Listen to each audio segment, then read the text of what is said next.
సంవత్సరాల తరబడి ఎన్ని మందులు వాడినా మీ మోకాల నొప్పులు తగ్గట్లేదా? ప్రాణ పెయిన్ క్లినిక్ లో అత్యాధునిక చికిత్స. మూడవసారి కేంద్రంలో అధికారం చేపట్టినటువంటి ఎన్డీఏ ప్రభుత్వం మోదీ సర్కార్ తెలంగాణలో కూడా అధికారం చేపట్టడానికి ఇప్పటి నుంచే పక్కా ప్రణాళికతో ముందుకు వెళుతుందా అనేటువంటి ఒక ప్రశ్న తలెత్తుతుంది. అందులో భాగంగానే ఇప్పుడు రాష్ట్రంలో జరుగుతున్నటువంటి స్పీడ్ చూస్తుంటే, బీజేపీ తీసుకున్నటువంటి నిర్ణయాలు చూస్తుంటే నిజంగానే అవునని అనిపిస్తుంది. టార్గెట్ 2029 దిశగా ప్రధాని మోడీ అడుగులు వేస్తూ బీజేపీ అధిష్టానం ఇక్కడ బండి సంజయ్, కిషన్ రెడ్డికి కేంద్ర మంత్రి పదవులు ఇచ్చి ముందుకు తీసుకోబోతుందా అనేటువంటి ప్రశ్న తలెత్తుతుంది. బండి సంజయ్ ప్రధాన వేదికగా ఈ యొక్క కార్యక్రమం జరగబోతుందా రాను 5 సంవత్సరాలు అనేటువంటి చర్చ కూడా కొనసాగుతుంది. నిజంగా అలాంటి పరిస్థితి ఉందా? వచ్చే 5 సంవత్సరాల తర్వాత బీజేపీ తెలంగాణలో పాగా వేసేటువంటి అవకాశం ఉందా? దీనికి సంబంధించి మనం మాట్లాడదాం. మనతో పాటు ప్రముఖ రాజకీయ విశ్లేషకులు చందు శ్రీనివాస్ గారు ఉన్నారు. శ్రీనివాస్ గారు నమస్తే. నమస్కారం. సో తెలంగాణలో 2029లో బీజేపీ అధికారంలోకి వచ్చేటువంటి అవకాశం ఉందా? 100% అదే స్పష్టంగా కనపడుతుంది. ఎందుకంటే సంజయ్ గారిని మంచి పీక్ దశలో, అంటే బీజేపీ అధికారంలో వస్తుందన్న దశలో ఆయన అధ్యక్షుడిగా మార్చిన తర్వాత పరిణామాలు మనం చూసిన అంశమే. తర్వాత గ్రాఫ్ ఒకేసారి పడిపోయింది. ఆ తర్వాత మళ్ళీ కిషన్ రెడ్డి గారు రావటం, మళ్ళీ ఎంపీలో 8 స్థానాలకి రావటం, ఇవన్నీ కూడా పరిణామాలు మనం చూస్తూ ఉంటే ప్రముఖ పోస్టులు ఇవ్వటం, చాలా ప్రమోషన్ ఇచ్చినట్టే. బొగ్గు శాఖ అంటే చాలా కీలకమైన శాఖ. అదే సమయంలో హోంశాఖ వెరీ పవర్ఫుల్ శాఖ, అది సంజయ్ గారికి దక్కటం, ఈ పరిణామాలు మనం స్పష్టంగా చూస్తే కనుక దక్షిణ భారతదేశం మీద పూర్తిగా దృష్టి పెట్టింది. నార్త్లో దెబ్బతగిలింది, యూపీలో సీట్లు సగానికి సగం పడిపోయింది. ఈ సమయంలో అక్కడ పవన్ కళ్యాణ్ గారికి చరిష్మాతో 22 సీట్స్ కూటమి గెలుపొందింది. అదే ఇదిలో పక్కనున్న రాష్ట్రం ఇది ఇప్పుడు 8 స్థానాల నుంచి రేపు 20 స్థానాలు ఎగబాకాలనే ఈ ఆలోచన ఉంది. అదేవిధంగా రేపు అధికారంలో ఈ యొక్క రాష్ట్రంలో అధికారంలో రావాలనేది స్పష్టంగా కనపడుతుంది. ఈ 2 శాఖలు ప్రముఖంగా ఇవ్వటం అనేది, ఈ 2 కూడా ప్రాధాన్యత శాఖలే. అందరి చర్చ ఈరోజు గ్రాస్ రూట్లో ఎలా జరుగుతుందంటే, నీళ్లు నిధులు నియామకాల ద్వారా అధికారంలో వచ్చిన అధికార పార్టీ బీఆర్ఎస్ ప్రజలకి దూరం అయిపోయింది, ప్రగతి భవన్కి పరిమితమైందనే ఆలోచనతో 10 years తర్వాత వాళ్ళని ఇప్పుడు ప్రతిపక్షంలో కూర్చోబెట్టారు. అదే సమయంలో ఇక్కడ ఏమవుతుంది, అవకాశాన్ని అందిపుచ్చుకొని సంజయ్ గారు మారిన తర్వాత అనేక పరిస్థితుల వల్ల బీజేపీ గ్రాఫ్ తగ్గటం, అవకాశాన్ని రేవంత్ రెడ్డి అందిపుచ్చుకొని అధికారంలోకి వచ్చాడు. కానీ ఆయన కూడా 10 సంవత్సరాలు పక్కా మేము అధికారంలో ఉంటాం, నెక్స్ట్ టర్మ్ కూడా మాదే అని పదే సీఎం రేవంత్ చెప్తున్నటువంటి విషయాన్ని చూస్తాం. పరిపాలన ఆయన సమర్థవంతంగా చేస్తే మళ్ళీ ఇంకొక టర్మ్ ఇస్తారు. కానీ అంతకు మించి ఇప్పుడు సెంట్రల్తో అవినాభావ సంబంధం ఉండాలి. ఇప్పుడు కాంగ్రెస్ రేవంత్ రెడ్డి గారు ఈ రాష్ట్రంలో ఓకే, సెంట్రల్లో అధికారంలో ఉంటే ఆయన చెప్పినట్టు జరుగుతుంది. సెంట్రల్లో ఆయన ఆ పార్టీ అధికారంలో లేనప్పుడు సెంట్రల్లో రాష్ట్రాల మధ్య కేంద్రాల మధ్య సంబంధాలు ఉంటేనే ఈ రాష్ట్రానికి కావాల్సిన కోరికలు తీరుతాయి, ఇంకా మరింత పరిశ్రమలు వస్తాయి, ప్రాజెక్టులు పూర్తవుతాయి, తర్వాత ఉద్యోగాలు వస్తాయి, అన్నీ ఉంటాయి. అది మనకు తెలిసిన అంశమే. అదే సమయంలో ఈ ఇద్దరికి ఇటువంటి ప్రముఖ శాఖలు ఇవ్వటం వెనుక దాని అంతరం మనం చూడాలి. ఎందుకంటే ఉత్తర తెలంగాణ కాకుండా దక్షిణ తెలంగాణ ఈ పార్టీని విస్తృతంగా ప్రజల్లోకి తీసుకెళ్తాం. అగ్రెసివ్ పర్సనాలిటీ సంజయ్ గారిని ముందు పెట్టి ప్రజల్లో మరింత చేరువవటం బీజేపీ ప్రముఖ ఉద్దేశంగా మనకు కనపడుతుంది. Kishan Reddy point of view చూస్తే సౌమ్యుడు, ఆయన పార్టీకి ఆయన వంతు మోదీ గారు ఆశీస్సులు ఉన్నాయి, ప్రముఖ శాఖలు తీసుకుంటాడు, పార్టీకి తన వంతు తను కృషి చేస్తున్నాడు, సీనియర్ నాయకుడు కాదని. అదేవిధంగా మాస్ లీడర్గా ప్రజలకి మరింత చెరువైంది సంజయ్ రూపణ. రేపు మీరు అన్నట్టు అధికారంలో మీరు చాలామంది ఒకనొక సమయంలో ఆయన ముఖ్యమంత్రి అభ్యర్థి అనేది మనం చాలా సందర్భాల్లో మోదీ గారు వచ్చినప్పుడు కూడా మనం చూసాం. ఏపీలో పవన్ కళ్యాణ్ ఎట్లయితే సీఎం అంటారో, సంజయ్ గారిని సీఎం అని చెప్పి పలు సందర్భాల్లో దానివల్ల కొద్ది ఇబ్బందులు కూడా పడ్డాడు. మీరు అనబాకండి చాలా సందర్భాలు చెప్పాడు. శ్రీనివాస్ గారు, పాలన సంబంధించినటువంటి విషయాలలో కిషన్ రెడ్డికి సంజయ్కి ఎక్కువ బాధ్యతలు అప్పగించి, పార్టీపరమైనటువంటి విషయాల్లో ఈటల రాజేందర్కి బాధ్యతలు అప్పగించి తెలంగాణలో పార్టీ ముందుకు తీసుకువెళ్ళాలనేటువంటి ఒక ఆలోచన ఉన్నట్టుగా కూడా చర్చ జరుగుతుంది. అలాంటి పరిస్థితి ఉంటుందా రాష్ట్రంలో? డెఫినెట్గా అది మనకున్న ఢిల్లీ సమాచారం కావచ్చు. ఇటులకు ఇప్పుడు బాధ్యత కిషన్ రెడ్డి టర్మ్ అయిపోయింది కాబట్టి ఇంకొకరు బీసీ సామాజికంతో పాటు ఆయనకంతా ఒక ఓటు బ్యాంక్ ఉంది. బీఆర్ఎస్ని ఇంకా పూర్తిగా ఇప్పుడు ఏంది పరిస్థితి, బీఆర్ఎస్ ఓటు బ్యాంక్ అంతా 33% బీజేపీ తీసుకుంది, 13కి మాత్రం పరిమితం అయిపోయింది. ఇప్పుడు ఉన్న వాళ్ళలో కూడా కీలకమైన వ్యక్తుల్ని ఈటలైతే బీజేపీ చాలా మంది పూర్తిగా చేయలేకపోయారు. ఇప్పుడు అధ్యక్షుడిగా అయితే చేస్తాడనే ఉద్దేశంతో ఆయన పేరు అధ్యక్షుడికి వినపడుతుంది.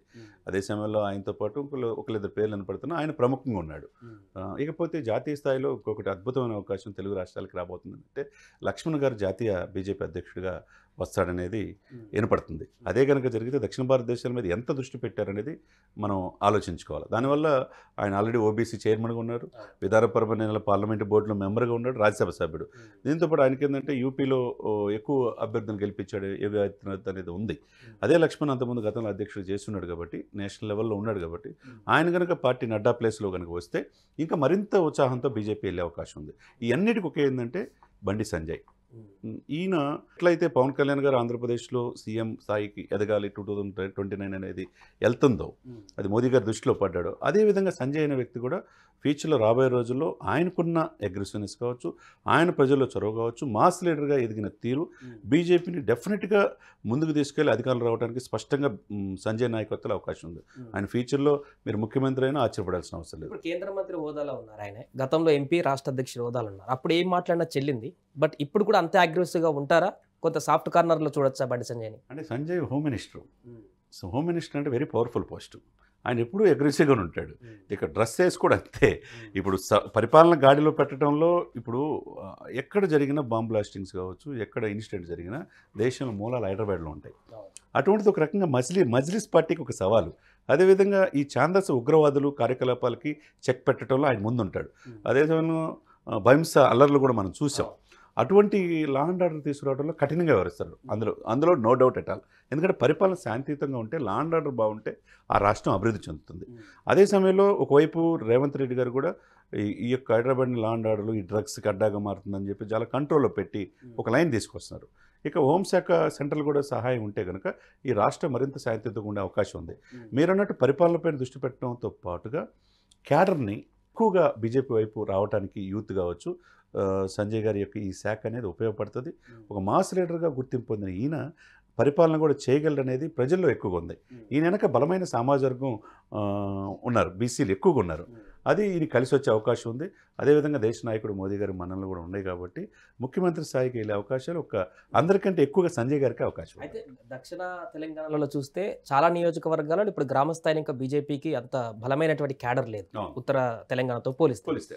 సో ఇప్పుడు నెక్స్ట్ అధికారంలోకి రావాలంటే ఇప్పటి నుంచి మొదలు పెట్టాలి. కానీ ఇప్పటికీ ఇంకా ఆ పరిస్థితి అయితే కనిపించట్లేదు. ఏ రకంగా కార్యాచరణ తీసుకునే అవకాశం ఉంది బీజేపీ? వేరేనట్టు ఇప్పుడు ఉత్తర తెలంగాణకి అవకాశం వచ్చింది కరీంనగర్ సంజయ్కి, తర్వాత విద్యాసాగర్, తర్వాత కిషన్ రెడ్డి, తర్వాత మూడోసారి తెలంగాణకి వచ్చింది. మీరంటే దక్షిణ తెలంగాణ అంతగా లేదన్నారు. ఒకప్పుడు హైదరాబాద్లో కూడా 2-3 కార్పొరేట్ స్థాయి నుంచి 46 కార్పొరేట్లకు ఎలా ఎమర్జ్ అయింది? దానికి బండి సంజయ్ కారణం కదా. ఆయనకున్న అగ్రెసివ్నెస్, బీజేపీ యొక్క పట్ల ప్రజలను ఆకర్షించే తీరు, ఆయన ప్రసంగాల పట్ల ఆకర్షితులయ్యారు.